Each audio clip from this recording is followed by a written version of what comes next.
Scruman Frantejera. ¿Tiene el Sol fecha de caducidad y cuánto nos podríamos acercar? Por cierto, aprovecho para recomendar la cuenta de Scruman.frantejera porque es súper interesante. Habla de cosas de mecánica, de herramientas, tal, que a mí me flipa un montón. Tiene como 3 millones de seguidores. No hace falta que yo le recomiende, porque mis cuentas son más pequeñas que las suyas, ¿no? Pero os animo, de todas formas, a que le echéis un vistazo a sus cuentas porque son súper geniales, ¿no? ¿Qué me he perdido? Ay, ¿qué era? ¿Qué decía? Ah, sí, era pregunta de Scruman Frantejera. ¿Tiene el Sol fecha de caducidad y cuánto nos podríamos acercar? Bueno, son 2 preguntas, vamos a intentar responder las 2. Sí, tiene fecha de caducidad, ¿vale? Igual que los yogures. Lo que pasa es que tienen un poquito más de fecha de caducidad. ¿Cuánto? Bien, pues al Sol le quedan de vida aproximadamente 5.000 millones de años, ¿no? Ese es el tiempo que estimamos que le queda al Sol. La pregunta es obvia, ¿no? ¿Cómo lo sabes, no? Evidentemente, pues porque tiene la fecha de caducidad impresa, ¿no? Entonces Perdón, hoy estoy chistoso. ¿Cómo lo sabemos? Pues porque sabemos cuánta masa tiene el Sol, por la cantidad de luz que emite, ¿no?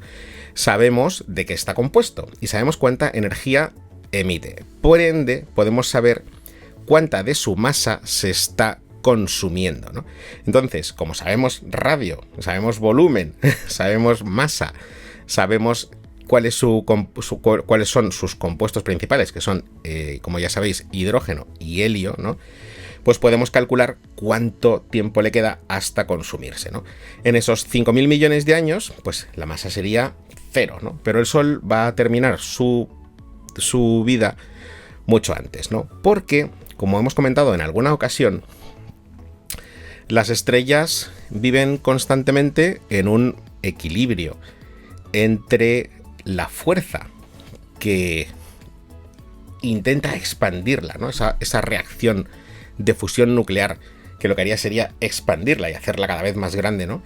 Y otra segunda fuerza que hace que se comprima, ¿no? Entonces están en un equilibrio. Por eso, al ser bolas de plasma, son unos de los objetos más perfectos del universo. Son prácticamente redondos, ¿no? Y son casi esferas perfectas. Si no lo son, es porque al rotar, porque las estrellas rotan, también tienen su rotación, se achatan un poquito, pero es muy poco, ¿no? Es muy poco. Entonces están luchando constantemente en ese equilibrio de fuerzas. Y sabéis que 2 fuerzas se pueden anular y dar como resultado 0, ¿vale?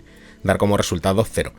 Y eso es lo que ocurre en una estrella. O sea, tiene su mismo tamaño porque la expansión de la fusión se contrarresta con la gravedad de toda esa masa que tiene.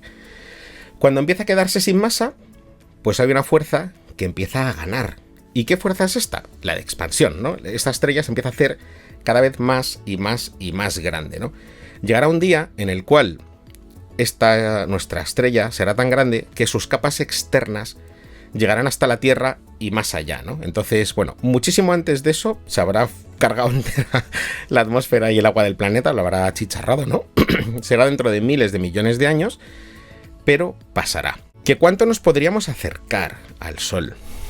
¿Que cuánto nos podríamos acercar al Sol? Es complicado. La nave Solar Parker ha llegado a estar aproximadamente... el Sol está a 150 millones de kilómetros. Creo que ha llegado a estar a 1,5 millones de kilómetros, ¿no? Es complicado porque el Sol, fíjate, de aquí también podemos tirar y sacar otra pregunta súper interesante, ¿no? El Sol es una estrella que es un poco rara, ¿vale? ¿Por qué? Porque no sabemos muy bien por qué se está estudiando y Solar Parker es una de las cosas que quiere estudiar. Fíjate, o sea, es que esto es muy raro. Voy a intentar explicarlo para que se entienda. Si tú tienes, por ejemplo, una fuente de calor, una placa vitrocerámica, ¿no? Pues lo que es el cristal está muchísimo más caliente que el aire, que está un poquito más lejos, ¿no? A unos centímetros, ¿no?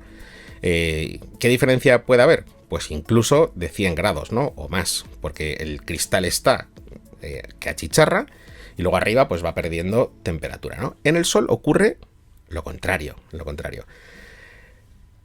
la parte externa del Sol está a 4.500, entre 4.500 y 5.000 grados, ¿vale?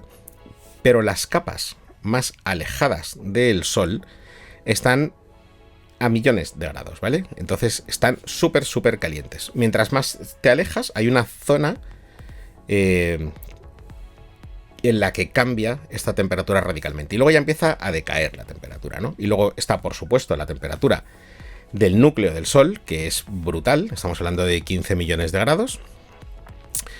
Y bueno, es que son... Es una forma... Es extraño, ¿no? ¿Cuánto nos podíamos llegar a acercar? Por no liarme, ¿no? Por no liarme. La sonda Solar Parker ha estado a 1,5 millones de kilómetros y ya lleva protecciones hasta para 4.000 grados, ¿no?